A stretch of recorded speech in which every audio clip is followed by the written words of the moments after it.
Morning, dear students.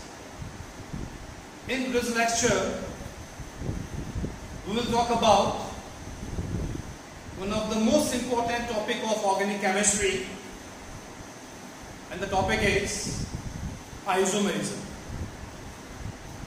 The concept has been introduced in class 10. Now, we will talk about isomerism in detail. So first of all, the definition of isomerism. It's very simple. The organic compounds having same molecular formula but different structures and properties are called isomers, and this phenomenon is called isomerism. Again, the organic compounds having same molecular formula but different structures and properties are called isomers, and this phenomenon is called isomerism. The isomerism is broadly classified into two types, and the two types are structural isomerism and type second is stereoisomerism. There is a basic difference between structural isomerism and stereoisomerism. In structural isomerism, whenever we talk about isomers, then isomers have different bonding patterns. While in stereoisomers, the bonding patterns between the isomers are same, but the relative arrangement of atoms or group of atoms in space is different. Then stereoisomerism further classified into five types. First is chain isomerism, second is position isomerism, third is functional isomerism, fourth is metamerism, and fifth one is tautomerism. On the other hand, stereoisomerism is broadly classified into two types: geometrical isomerism and optical isomerism. Now we will talk about structural isomerism in detail. First we will deal with chain isomerism, then we will move to position isomerism, then to functional isomerism, then metamerism, and at last it is tautomerism.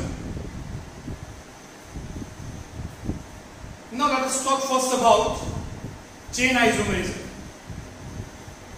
Whenever we talk about chain isomerism, then remember one thing: between the isomers there is a difference of number of carbon atom present in the parent chain.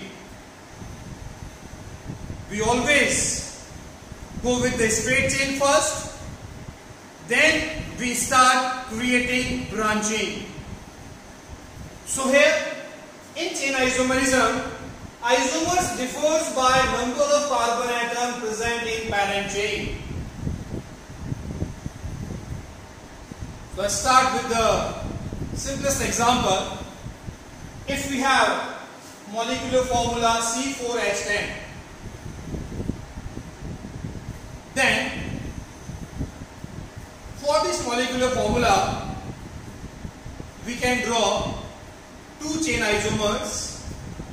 One is straight chain and second one is branching. Straight chain CH3, CH2, CH2, CH3, that is butane. We know it very well that for branching we require minimum 4 carbon atoms. So here in the molecular formula we have 4 carbon atoms. It means we can produce branching or we can create branching. So here as a branching we have methyl group on carbon number second, and its IUPAC nomenclature is 2-methyl-propane. 4 carbon, 1, 2, 3, 4 carbon. 1, 2, 3, 4, 4 carbon. H10, 3 plus 2, 5, 5 plus 2, 7, 7 plus 3, 10, 10 hydrogen. 3 plus 3, 6, 6 plus 3, 9, 9 plus 1, 10. So here we have 10 hydrogen.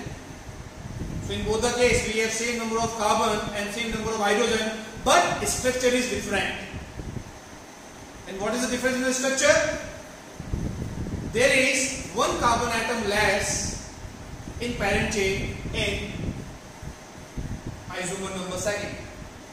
So here we can say that for C4H10, two chain isomers are possible, that is butane and 2-methylpropane, or we can also say that butane is a chain isomer of 2-methylpropane or 2-methylpropane is a chain isomer of butane. Now increase the number of carbon atom. Let us take molecular formula as C5H12. For this molecular formula we can draw three chain isomers. First is straight chain, then second branching and one more branching. So straight chain is CH3, CH2, CH2, CH2, CH3, that is pending. Then decrease one carbon atom in the parent chain. Now here we have 4 carbon atom in the parent chain and this carbon is present as a branching. And compound name is 2-methylbutane. Now decrease one more carbon atom in the parent chain. So here we have 3 carbon atom in the parent chain and remaining 2-methyl group is present at the side chain or the branching. And this compound is named as 2,2-dimethylpropane. 5 carbon and 12 hydrogen. 1, 2, 3, 4, 5. 5 carbon. 1, 2, 3, 4, 5. 5 carbon. 1, 2, 3, 4, 5. 5 carbon. And H12. 3 plus 2, 5. 5 plus 2, 7. 7 plus 2, 9. 9 plus 3, 12. 12 hydrogen. 3 plus 3, 6. Plus 1, 7. 7 and 2, 9. 9 plus 3, 12. And here 3, 3, 3 and 3, total 12 hydrogen. So for the given molecular formula, 3 chain isomers are possible and the 3 chain isomers are pentane, 2-methylbutane and 2,2-dimethylpropane.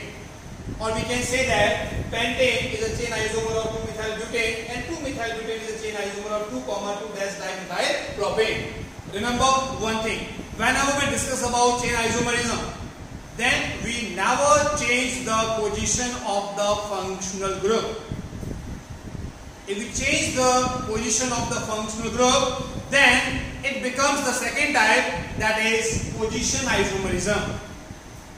So whenever we talk about position isomerism, then in position isomerism, isomers differs by position of the functional group. So here position of functional group is changed. Let us start with the simplest example, C3H7OH. Since OH representation is there, it means it is an alcoholic compound. And for C3H7OH, we can draw two different structures. In structure first, OH is located on carbon number 1 and in case number second, OH is located on carbon number second. This is propane 1-all and this is propane 2-all. Position of OH group is changed and OH group is a functional group. So here we can say that for C3H7OH, two position isomers are possible, that is propane 1-all and propane 2-all, or we can also say that propane 1-all is a chain isomer of propane 2-all. One more example, C4H8. Number of H is just twice the number of carbon atom. It means it belongs to alkene. So draw the structure. 4 carbon and the double bond. Double bond can be placed between carbon number 1 and carbon number 2. So this is but1. Now change the position of the double bond. Here double bond is also treated as a functional group. Change the position. Now locate double bond between 2 and 3. Then we will get this structure but2. So here double bond is located in between carbon number 1 and carbon number 2, and here double bond is located between carbon number 2 and carbon number 3. So we can say that for C4H8, two position isomers are possible, that is but1 and but2, or we can also say that but1 is a position isomer of but2. In next lecture, we will talk about functional isomerism, metamerism and tautomerism. Thank you.